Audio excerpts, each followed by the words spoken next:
This is the Lone Creator YouTube. We hope this video helps. You start by opening YouTube.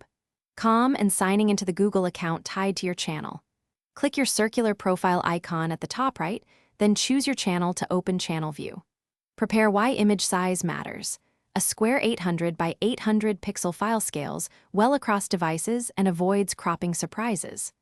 Once done, make sure the image is accessible in your downloads or desktop folder so you can select it quickly in the next step. In YouTube Studio, click Customize Channel and switch to the Branding tab.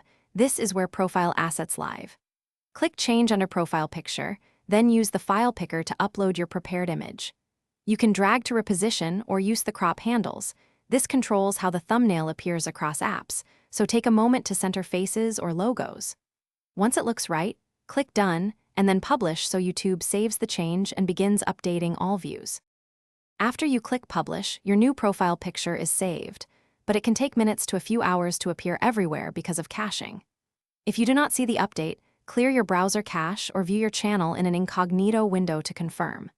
If problems persist, recheck that the file is under 2 MB, uses JPG or PNG format, and is square. If cropping failed, upload a new correctly sized image and repeat the branding steps. Thanks for watching. Consider subscribing if we helped you.